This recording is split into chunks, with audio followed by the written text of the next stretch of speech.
Motherland, our story begins.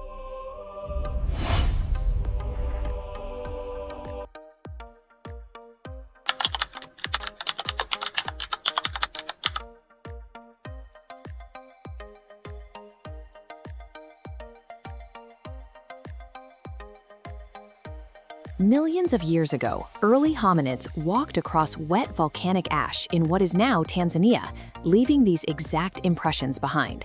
These footprints are physical proof of our earliest ancestors standing upright and moving across the African continent.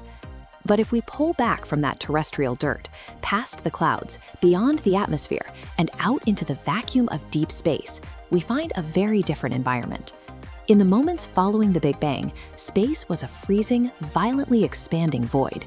There was no complex chemistry here, just vast, dark clouds of raw hydrogen and helium gas.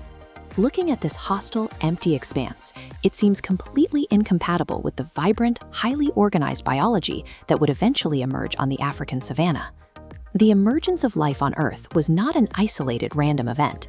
Those ancient footsteps were the result of a 13.8 billion-year sequence of strict physical and chemical reactions.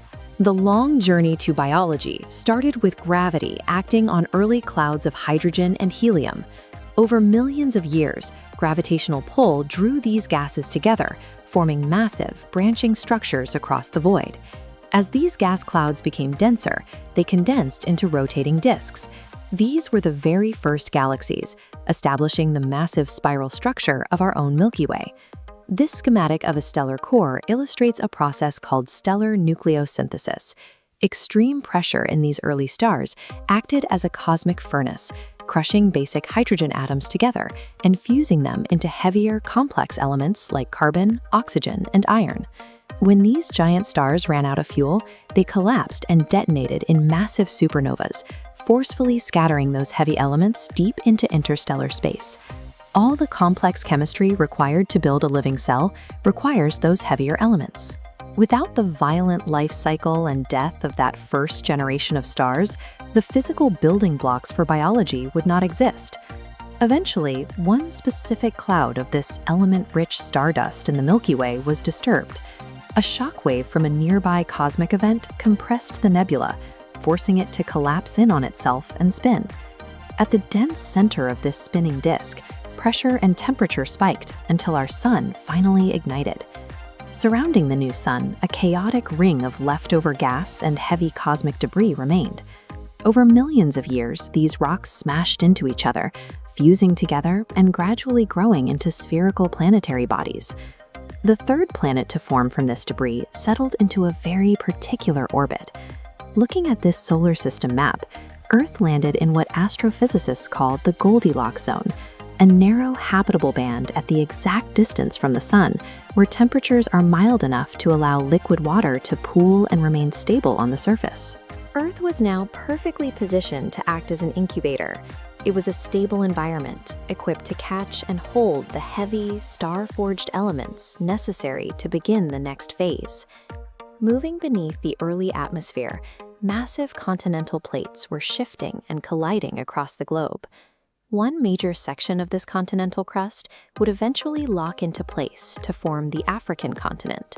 This specific landmass was defined by extreme geological stress. Deep tectonic rifting was physically tearing the crust apart, forcing the landscape to fracture and change. In this terrestrial rift cross-section, intense heat from hydrothermal vents mixed with water and minerals. This thermal energy forced star-forged carbon and oxygen to bond into complex organic polymers. These polymers interacted and self-replicated, crossing the threshold from raw chemistry into the first living cells. From those initial dividing cells, a continuous chain of biological adaptation stretched across millions of years, reacting to the shifting African climate, developing complex nervous systems, and eventually resulting in the first bipedal human ancestors. The rift valleys of Africa provided the exact thermal and geological mechanisms required to take inert dust from dead stars and press it into a living, breathing ecosystem. By the time early humans were migrating across the savanna, A vast and intricately balanced ecosystem had completely covered the continent. Every part of that ecosystem is tied directly to the deep past.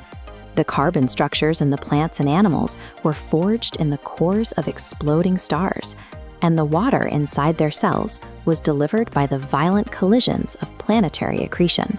Physics and chemistry had reached a point of organization where they could actively observe their own surroundings. Biological life is simply the mechanism by which the universe arranged itself into a conscious state. When we look at those ancient footprints in the volcanic ash, we are looking at the final outcome of a 13.8 billion year continuous sequence. The origin of humanity in Africa is the culmination of the entire cosmos.